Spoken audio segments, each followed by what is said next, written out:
তো বন্ধুরা আজকে চলে এসেছে আবারও সেই আমার অ্যামাজন পুকুরের অ্যামাজন জনহীন জঙ্গলে। আজকে তোমাদের সাথে এমন একটা ভিডিও শেয়ার করবো যা তোমরা কোনোদিনই খবরের কাগজে বা রেডিওতে দেখোনি। তো দেখতে পাচ্ছ আমার বাটিতে বালির গুঁড়ো, আদার গুঁড়ো এবং সিমেন্টের গুঁড়ো এবং এই সামান্য একটু বোতলে পেট্রোল। তো পাড়ার লোকেরা আজকে হবে মাছের উপর তেল ভাজা অন দা জঙ্গল। তো তোমরা ভিডিওটা লাস্ট পর্যন্ত দেখতে থাকো, কিভাবে মাছের উপর তেল ভাজা হয়, তবেই সেটা দেখতে পাবে এবং বুঝতে পারবে। ছিপ ফেলার সঙ্গে সঙ্গে একটা মাছ বঞ্চি খাবার জন্য উঠে এসছে। এটা ছোট ছেড়ে দেবো, কারণ এটা খেলে পুলিশ কেস হয়ে যেতে পারে। বন্ধুরা মাছকে পোড়ানোর জন্য একটা ডাল দরকার, যেহেতু ওখানে ডাল পাওয়া যাচ্ছিল না, তাই পুষ্পা মুভি দেখে পুষ্পার জঙ্গলে গিয়ে একটা চন্দন গাছের ডাল ছিঁড়তে গিয়েছিলাম। বন্ধুরা বিশেষ ঘোষণা, এটা বাড়িতে করার চেষ্টা করবে না, কারণ এটা প্রাণঘাতী হতে পারে, তাই আমরা আপনাদের আগে থেকেই বলে দিচ্ছি।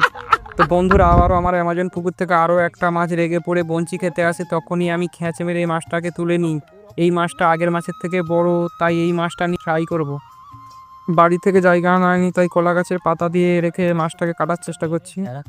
মাছটা দুবার ঝটকা মেরে আমার মাথার আঙুল ভেঙে দেয়, তাই জন্য কাটা ছাড়লাম, নখি ধরে ভেজা করে খাওয়া হবে। মাছটা অনেক লাফা ছিল, তাই জবাই করে দেওয়ার পরেই নিস্তব্ধ হয়ে যায়। দেখতে পাচ্ছ মাছ দিয়ে ছুরি কাটছি। তো মাছ দিয়ে ছুরি কাটা কমপ্লিট। মিশোতে অর্ডার দিয়ে সমুদ্রের পানি দিয়ে ধুয়ে নিলাম, এতে মাছটা লবণাক্ত হয়, কারণ আমরা বাড়ি থেকে লবণ আনতে ভুলে গিয়েছি। তারপর বালির গুঁড়ো, ইটের গুঁড়ো এবং মাটির গুঁড়ো মিশিয়ে মাছের গায়ে দেওয়া হচ্ছে, কারণ অ্যান্টিসেপটিকের কাজ করবে এবং মাছের গন্ধটা না থাকে ভালোভাবে, যাতে পড়ে এবং ভালোভাবে রান্নাটা হয়। তারপর দেখতে পাচ্ছ বন্ধুরা বাঁশ বাগান থেকে বড় বাঁশ কেটে আনা আছে এবং সেই বাঁশটাকে মাছের এদিক ওদিক থেকে ঢুকিয়ে বের করে দেওয়া হবে, যাতে ঘুরিয়ে ঘুরিয়ে এটাকে পোড়ানো হয়। বন্ধুরা তোমরা দেখেছো এতদিন মানুষের পিছনে বাঁশ দেওয়া হয়, আজ মাছের পিছনে বাঁশ দেওয়া হচ্ছে। তো বন্ধুরা মাছটা কমপ্লিট হয়ে গেছে, এবার পোড়ানোর জন্য রেডি।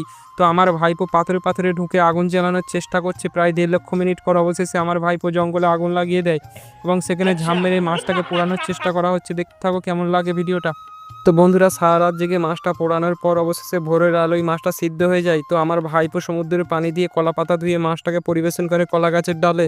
আর রাত জেগে থাকার পর আমার ভাইপো ক্ষুধার্ত থাকার পর মাছটাকে টিপে টিপে দেখছে মাছটা জ্যান্ত আছে কিনা। বন্ধুরা মাছটার গায়ে জলজিরা মিশিয়ে দিচ্ছে, যাতে মাছটা খেতে খুব সুস্বাদু লাগে, তাই জন্য মাছটার গায়ে জলজিরা মিশিয়ে দিল। এরপর পকেট থেকে বিচুটি পাতা তুলে নিয়ে মাছটার গায়ে মাখিয়ে দিল, যাতে খেলে গায়ের চুলকানি কমে যায়।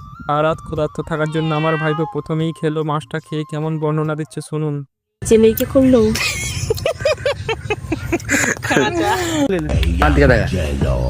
বন্ধুরা তোমাদের জন্য আমরা এই ভিডিওটা তুলে ধরলাম, একটা শুধু সাবস্ক্রাইব লাইকের জন্য।